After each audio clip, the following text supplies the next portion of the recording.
Dr. Ortho Ayurvedic Oil and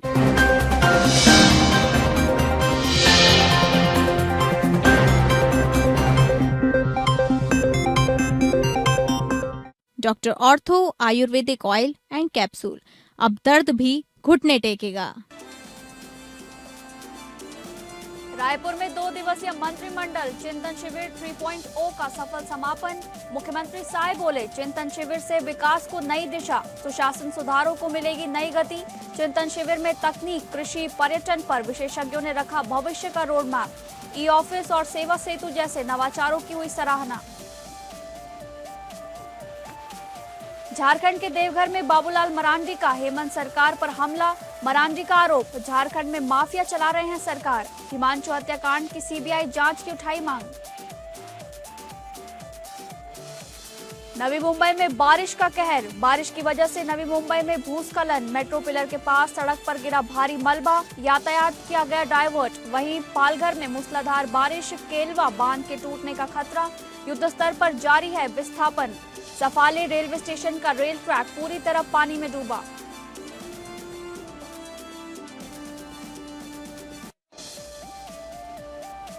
नमस्कार, आप सभी का बहुत बहुत स्वागत है स्टेट लाइव में। मैं हूं आपके साथ शालिनी राणा। शुरुआत करेंगे स्टेट लाइव की छत्तीसगढ़ की खबरों से, जहां पर छत्तीसगढ़ में 2 दिवसीय चिंतन शिविर 3.0 का सफल समापन हो चुका है। मुख्यमंत्री विष्णुदेव साय ने कहा कि ये शिविर केवल विचार विमर्श का मंच नहीं, बल्कि विकसित छत्तीसगढ़ के निर्माण की ठोस आधारशिला बन चुका है। उन्होंने विश्वास जताया कि शिविर से मिले सुझावों को जल्द नीतिगत और प्रशासनिक फैसलों में शामिल कर राज्य के विकास को नई दिशा दी जाएगी। छत्तीसगढ़ के मुख्यमंत्री ने बताया कि पिछले चिंतन शिविरों से मिले सुझावों के आधार पर ई ऑफिस, मुख्यमंत्री हेल्पलाइन 1076 और सेवा सेतु जैसी महत्वपूर्ण पहलें लागू की गई हैं, जिससे प्रशासन अधिक पारदर्शी, जवाबदेही और नागरिक केंद्रित बना है। उन्होंने आगे कहा कि सरकार आधुनिक तकनीक और सुशासन के जरिए लोगों की अपेक्षाओं पर खरा उतरने के लिए प्रतिबद्ध है। शिविर में पर्यटन, कृषि, उभरती प्रौद्योगिकी, नेतृत्व विकास और विकासपरक राजनीति जैसे विषयों पर विशेषज्ञों ने विस्तार से अपने विचार रखे। प्राकृतिक खेती, आर्टिफिशियल इंटेलिजेंस, डिजिटल गवर्नेंस, जिला केंद्रित विकास और पर्यटन निवेश जैसे मुद्दों पर मंथन किया गया। मुख्यमंत्री ने कहा कि इन सुझावों के आधार पर विकसित भारत 2047 के संकल्प के अनुरूप विकसित छत्तीसगढ़ के निर्माण की दिशा में राज्य सरकार आगे बढ़ेगी।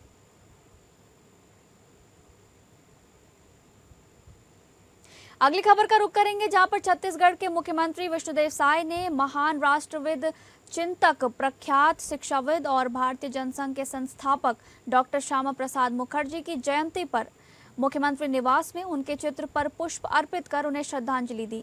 इस अवसर पर उन्होंने डॉक्टर मुखर्जी के राष्ट्र निर्माण में दिए गए योगदान को नमन किया और मुख्यमंत्री साय ने कहा कि डॉक्टर श्यामा प्रसाद मुखर्जी का संपूर्ण जीवन राष्ट्र की एकता, अखंडता, सांस्कृतिक अस्मिता और राष्ट्रीय स्वाभिमान की रक्षा के लिए समर्पित रहा। उन्होंने कहा कि उनके विचार और आदर्श आज भी देश को मजबूत बनाने की दिशा में प्रेरणा प्रदान करते हैं।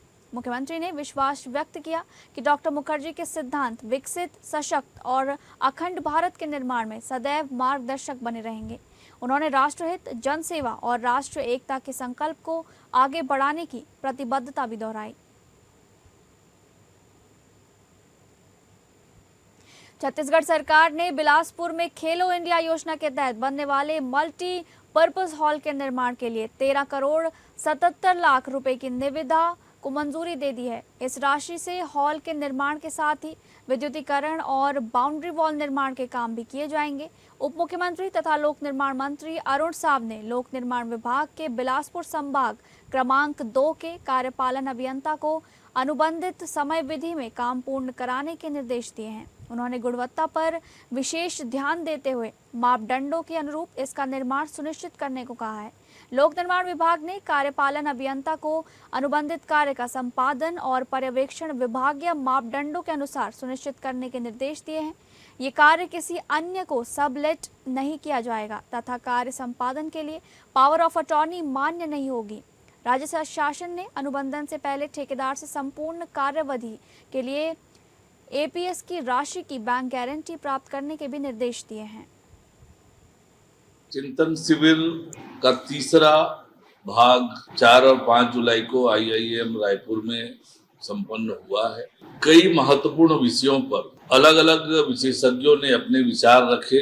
गौर गोपाल दास जी मोटिवेशनल स्पीकर का मार्गदर्शन प्राप्त हुआ कि एक शासन प्रणाली किस तरह से होनी चाहिए। पौराणिक बातों का उल्लेख करते उन्होंने ये विस्तृत रूप से जानकारी दी कि किस तरह से शासन तंत्र होना चाहिए, शासन प्रणाली होनी चाहिए। प्राकृतिक खेती को लेकर बृहद चर्चा 2 अलग अलग सत्रों में हुई कि आखिर प्राकृतिक खेती क्या होती है, उसके क्या लाभ हैं और अभी ये कहां कहां हो रहा है। हमारे राज्य के भी कुछ जिलों में प्राकृतिक। अगली खबर, रायपुर नगर निगम में एक तरफ जनता से जुड़े मुद्दे को लेकर सामान्य सभा चल रही थी, वहीं दूसरी तरफ नगर निगम में कार्य करने वाले ठेकेदार नगर निगम के सामने प्रदर्शन कर रहे थे। ठेकेदारों का आरोप है कि उनके किए गए कार्यों के पैसे नगर निगम नहीं दे रहा है। नगर निगम के कमिश्नर कह रहे हैं नगर निगम में फंड नहीं है, जबकि ऑडिट हो चुका है, लेकिन उनके बकाया पैसे उन्हें नहीं मिल रहे हैं।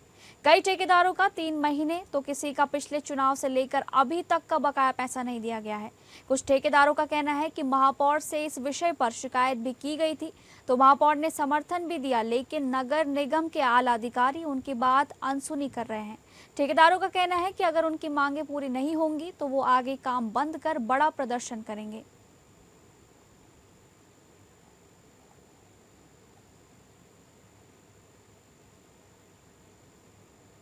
अब बात करेंगे झारखंड से जुड़ी खबरों की, जहां पर देवघर पहुंचे भारतीय जनता पार्टी के वरिष्ठ नेता और झारखंड के पूर्व मुख्यमंत्री बाबूलाल मरांडी ने हेमंत सोरेन सरकार पर तीखा हमला बोला है। उन्होंने आरोप लगाया कि राज्य में सरकार नहीं बल्कि माफिया तंत्र चल रहा है। मरांडी ने कहा कि कानून व्यवस्था लगातार बिगड़ रही है और जनता खुद को असुरक्षित महसूस कर रही है। जमशेदपुर के चर्चित हिमांशु हत्याकांड का जिक्र करते हुए बाबूलाल मरांडी ने मामले की सीबीआई जांच की मांग की है।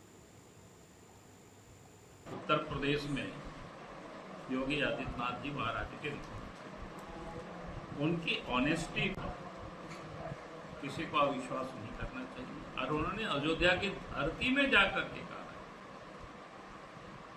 एसआईटी उन्होंने बना दिया। उन्होंने कहा था भाई कोई भी दोषी नहीं है, छूटेंगे सब पकड़े जाएंगे। मुझे लगता है कि योगी के ऊपर देश की जनता को भरोसा भी विश्वास भी। जमशेदपुर में जिस प्रकार। अगली झारखंड से जुड़ी खबर का रुख करेंगे, जहां पर एनडीए के सहयोगी दल आजसू पार्टी द्वारा महिला अधिवेशन में राज्य सरकार की नीतियों के खिलाफ बड़ी रणनीति तैयार किए जाने पर मांडू विधानसभा क्षेत्र से आजसू विधायक निर्मल महतो ने एपीएन न्यूज से खास बातचीत करते हुए राज्य के कई ज्वलंत मुद्दों पर अपनी बातें रखी हैं। इस दौरान उन्होंने महागठबंधन में वित्त मंत्री की नाराजगी से लेकर मुख्यमंत्री हेमंत सोरेन की गैर भाजपा कांग्रेस सरकार बनने के ऑफर पर भी खुलकर अपनी प्रतिक्रिया व्यक्त की है। इस अधिवेशन से ही जुड़ा सवाल सबसे पहले आपसे करते हैं। इस अधिवेशन को आप पार्टी के लिए किस दिशा में एक महत्वपूर्ण देख रहे हैं सबसे ज्यादा? देखिए, आज अखिल महिला राज्य स्तरीय हम लोग का महाधिवेशन है और ये हम लोग के लिए महिलाओं का जो जुड़ाव है उसके लिए बहुत महत्वपूर्ण झारखंड के लिए रखता है। और जो सरकार ठगने का काम किया है, हम महिला लोग से आग्रह भी करेंगे तो ऐसे ठग सरकार से बाहर आप लोग निकलिए। ठग से आप क्या कहना चाह रहे हैं? ठग आप देखिए, जिनका बेटा को ठगा है, जिनका बेटी को ठगा है, नौकरी और बहुत सा वादा करके सिर्फ मैया सम्मान में लोगों को ठगने का काम कर रहे थे। इस ठग सरकार को जो 5 लाख नौकरी का वादा किया था, ना उनका बेटा को नौकरी मिल रहा, ना बेटी की नौकरी मिल रहा, इसको हम ठग सरकार ही बोल सकते हैं। सिर्फ महिलाओं को ठगने का काम कर रहा है, उनका पति को ठगा, उनका बेटा को ठगा है, उनका बेटी का ठगा है और पूरा झारखंड को ठगने का काम किया है। तो इस ठग सरकार से महिला लोग बचे। क्या कुछ होने वाला है इस अधिवेशन? देखिए, अधिवेशन में महिला शक्तिकरण का बात रखा जाएगा, महिलाओं को कैसे शक्ति मिले, महिला झारखंड में अपने पैरों में कैसे खड़ा हो और आजसू पार्टी में लोगों को कैसे जुड़ा हो, इस तरह का हम लोग माननीय सुदेश महतो और हमारे वरीय नेता लोग का द्वारा चर्चा होगा। और ये हम लोग का पार्टी सभी पार्टियों में महाधिवेशन करना अनिवार्य होता है। अगर पार्टी को जिसको चलाना है तो हर विंग को आपको महाधिवेशन करना होगा। हम लोग 8 तारीख को युवा महाधिवेशन जमशेदपुर में रख रहे हैं और इससे पहले हम लोग महाधिवेशन मोराबादी में रखे थे पार्टी का। तो लगातार इस तरह का कार्यक्रम करना पड़ता है। और महिला शक्तिकरण के लिए, और आप जानते होंगे कि सबसे बड़ा अगर कोई संगठन महिलाओं का है तो आसू पार्टी का, इसलिए महिलाओं का और युवाओं का एक ही पार्टी है, वो है आसू पार्टी। ठीक है, बहुत बहुत शुक्रिया। तो ये थे हमारे बीच विधायक निर्मल महतो, जो बुलंद अपनी आवाज के लिए जाने जाते हैं, जो हर राज्य की जो मुद्दे हैं, जो ज्वलंत मुद्दे हैं, यहाँ की महिला हो चाहे पुरुष हो, जो अपने क्षेत्र के मुद्दे हैं अग्रसर तरीके से वो उठाते हैं। फिलहाल उन्होंने बताया है ये जो अधिवेशन हो रहा है ये पार्टी विस्तार, साथ साथ में यहाँ की जो महिलाएं हैं जिसके साथ अन्याय हो रहा है उस पर भी चर्चा को लेकर ये महत्वपूर्ण माना जा रहा है। फिलहाल हमारे सभी दीपक के साथ एपीएन न्यूज से मैं तृप्ति राजेश, नमस्कार। अगली खबर, झारखंड में जेपीएससी द्वारा 14वीं पीटी सिविल सर्विस प्रारंभिक परीक्षा के जारी परिणाम में गड़बड़ी को लेकर प्रदेश भाजपा ने रांची में एक प्रेस कॉन्फ्रेंस कर बड़ा सवाल उठाया है। इस कड़ी में पार्टी के मुख्य प्रवक्ता प्रतुल शाहदेव ने मीडिया को संबोधित करते हुए ये कहा है कि पैसों के लिए जेपीएससी ने छात्रों के भविष्य के साथ खिलवाड़ करते हुए परीक्षा परिणाम में बड़ी धांधली की है। इस सरकार में छात्रों के भविष्य के साथ किस तरीके से खिलवाड़ जारी है, ये अगले कुछ मिनटों में हम आपको सिद्ध करेंगे कि ये सरकार छात्रों के सपनों को तोड़ने का काम कर रही है, छात्रों के भविष्य के साथ खिलवाड़ कर रही है। अभी आप देखिए 14वीं जेपीएससी सिविल सर्विस परीक्षा मेन का रिजल्ट आया, उस मेन के रिजल्ट को अगर आप देखेंगे तो इतनी सारी विसंगतियां हैं, इतने सारे उसमें प्रॉब्लम्स हैं। और हम आभार व्यक्त करते हैं अपने मीडिया के मित्रों से कि हमें कुछ ऐसे पुख्ता सबूत भी मिले हैं जिससे ये दिखाता है कि जेपीएससी ने इस बार छात्रों के भविष्य को पैसे के लिए बेचने का काम किया है। कुछ परीक्षा के जो एग्जामिनेशन रिजल्ट्स हैं वो 12-14 वर्ष पूर्व बाहर निकल रहे हैं, इसमें एक उत्पाद सिपाही का भी था।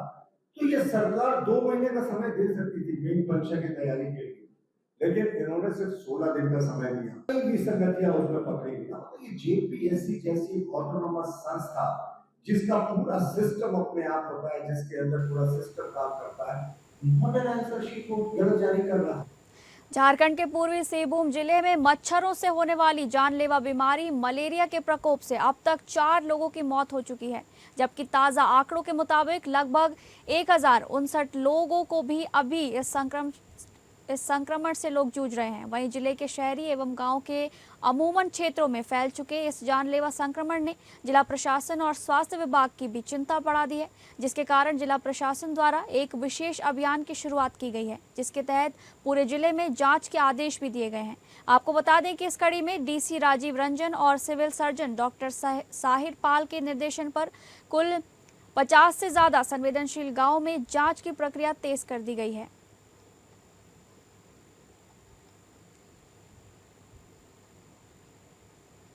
झारखंड की राजधानी रांची में मानसून के दस्तक देते ही शहर के सबसे व्यस्त रोड में गिने जाने वाले एजी मोड़ सड़क के क्षतिग्रस्त होने से वाहनों का गुजरना अब काफी असुरक्षित हो चुका है, जहां कई जगहों पर गड्ढे और जल जमाव भी देखा जा रहा है। इस बीच एपीएन न्यूज की टीम ने वहां पहुंचकर पूरी स्थिति का जायजा लेते हुए सड़कों का हाल जाना है। हम राजधानी रांची के एजी मोड़ के पास पहुंच चुके हैं। हम आपको यहां पर ये दिखाना चाहेंगे कि कैसे भारी बारिश के बीच सड़कों का हाल रांची में अभी से ही बुरा होता नजर आ रहा है। जी हां, मॉनसून के दस्तक देने के बाद रांची की जो सबसे ज्यादा सक्रिय सड़क है, जो सबसे ज्यादा जहां आवाजाही होती है, वहां की सड़क का आप दृश्य देख सकते हैं। और ये दृश्य देखकर आप समझ सकते हैं क्या स्थिति है राजधानी रांची में। ये जो एक पॉश इलाका है, वन विभाग यहाँ बिल्कुल करीब है और यहाँ पर सड़कों में ये गड्ढा बहुत कुछ कह रहा है। इस गड्ढे को देखकर आप समझ सकते हैं कि कितना ज्यादा खतरा लोगों के लिए आवाजाही में ये गड्ढा आने वाले समय में साबित हो सकता है। हालांकि इसकी मरम्मत को लेकर अभी तक किसी भी तरह का कार्य नहीं किया गया है, क्योंकि सड़क को निर्माण को भी काफी समय लग गए हैं। लेकिन ये वही सड़क है जिसके निर्माण में करोड़ों की लागत आई थी और इसके मरम्मत में कितना समय लगेगा ये देखने वाली बात होगी। फिलहाल यहाँ पर प्रशासनिक विभाग की नजरें जाने की जरूरत है, यही कह सकते हैं, नगर निगम को देखने की जरूरत है। हमारे सहयोगी दीपक के साथ एपीएन न्यूज से मैं तृप्ति राजेश, नमस्कार। अब बात करेंगे पंजाब से जुड़ी खबर की, जहां पर पंजाब कांग्रेस में चल रहे अंदरूनी विवाद के बीच पंजाब प्रदेश कांग्रेस कमेटी के अध्यक्ष अमरिंदर सिंह राजा वंडिंग ने कांग्रेस के वरिष्ठ नेता और पूर्व सांसद शमशेर सिंह ढुल्लो के साथ बंद कमरे में अहम बैठक की है। ये मुलाकात खन्ना के गांव कौड़ी स्थित शमशेर सिंह ढुल्लो की फैक्ट्री में हुई है, जिसे पंजाब की मौजूदा राजनीतिक परिस्थितियों के मद्देनजर काफी महत्वपूर्ण माना जा रहा है। बैठक के दौरान राजा वंडिंग के साथ कैप्टन संदीप सिंह संधू भी मौजूद थे, लेकिन करीब 45 मिनट तक चली बंद कमरे की चर्चा केवल राजा वंडिंग और शमशेर सिंह ढुल्लो के बीच ही हुई है। सूत्रों के अनुसार दोनों नेताओं ने पार्टी की वर्तमान स्थिति, संगठन को मजबूत करने और भविष्य की रणनीति को लेकर विस्तार से विचार विमर्श किया है। ਢੁੱਲੋ ਸਾਹਿਬ इंस्टीट्यूशन है, ਅਸੀਂ छोटे छोटे ਹੁੰਦੇ ਇਹਨਾਂ ਨੂੰ ਦੇਖਦੇ ਰਹੇ ਹਾਂ और जिस प्रकार अजकल लोग छोटी जी गल पिछे रुस जाते हैं और पार्टियां लोग छड़ देते हैं, कोई एक दूजे की गल नहीं मानता। सो उन्होंने कोले बैठ के पहला भी निक्के होंदे ਢੁੱਲੋ साहब का जिहड़ा कार्यकाल हुंदा सीगा बतौर प्रेजिडेंट, बतौर लीडर, मिनिस्टर, वो देखते होंदे सी। आशीर्वाद लैण वास्ते आया सी और इन्हां स्थितियां दे विच जदों अज पंजाब दा हर वर्ग है जिहड़ा, पूरे हालात जिहड़े बड़े नाजुक ने, पंजाब दे हालात बड़े नाजुक ने और इन्हां हालातां चों पंजाब नूं किवें कढिया जावे, कांग्रेस पार्टी इहदे विच किस प्रकार काम करे आउण वाले दिनां दे विच, तां जो असीं पंजाब नूं मुड़ दुबारे लीहां ते लैके। चलिए अब बात करेंगे महाराष्ट्र से जुड़ी खबरों की, जहां महाराष्ट्र में लगातार हो रही भारी बारिश के बीच महाराष्ट्र नवनिर्माण सेना के नेता अमित ठाकरे ने राज्य सरकार पर तीखा हमला बोला है। नवी मुंबई में करंट लगने से 2 लड़कियों के घायल होने, मुंबई में हुई मौतों और मुंबई पुणे एक्सप्रेसवे के मिसिंग लिंक प्रोजेक्ट में हुए भूस्खलन का जिक्र करते हुए उन्होंने सरकार की कार्यशैली पर जवाबदेही पर गंभीर सवाल उठाए हैं। अमित ठाकरे ने कहा कि ऐसे कठिन समय में सरकार को संवेदनशीलता और जिम्मेदारी के साथ काम करना चाहिए। उन्होंने पीड़ित परिवारों से मुलाकात कर हर संभव सहायता का भरोसा दिया और कहा कि मन से हर परिस्थिति में उनके साथ मजबूती से खड़ी है।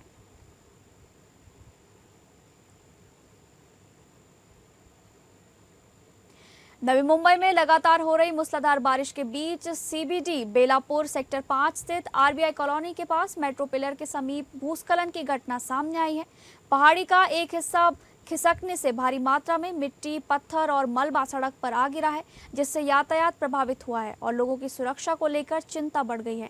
स्थिति को देखते हुए प्रशासन ने एहतियातन खारगर की ओर जाने वाले यातायात को अस्थायी रूप से डाइवर्ट कर दिया है। वाहन चालकों से वैकल्पिक मार्गों का उपयोग करने की अपील भी की गई है। घटना की सूचना मिलते ही नवी मुंबई महानगर पालिका, आपदा प्रबंधन विभाग और संबंधित एजेंसियों की टीमें मौके पर पहुंची।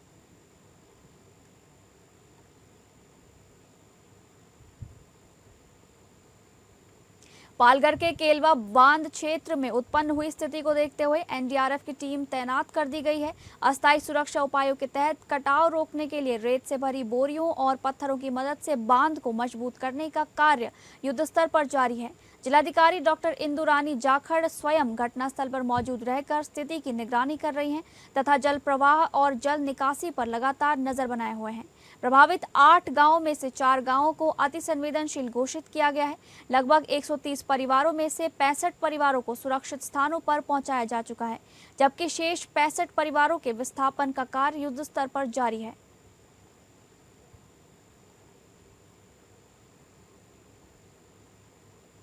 पालघर के सफाले क्षेत्र में हुई अतिवृष्टि के कारण जनजीवन पूरी तरह प्रभावित हो गया है। मूसलाधार बारिश के चलते सफाले रेलवे स्टेशन का रेल ट्रैक पूरी तरह पानी में डूब गया है। वहीं स्थानीय बाजार क्षेत्र में भी बड़े पैमाने पर जल भराव हो गया है। कई घरों और दुकानों में पानी घुस जाने से घरेलू सामान तथा व्यापारिक सामग्री को भारी नुकसान पहुंचा है।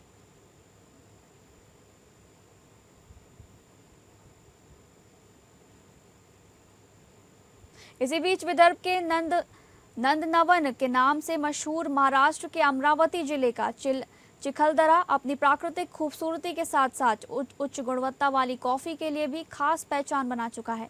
ब्रिटिश काल में शुरू हुई कॉफी खेती की परंपरा आज भी यहाँ जीवित है और क्षेत्र की ठंडी जलवायु कॉफी उत्पादन के लिए बेहद अनुकूल मानी जाती है।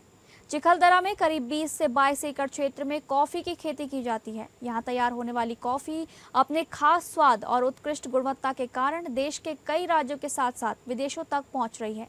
स्थानीय किसानों का कहना है कि कॉफी का उत्पादन मुख्य रूप से जैविक पद्धति से किया जाता है, जिससे इसकी गुणवत्ता और बाजार में मांग लगातार बढ़ रही है।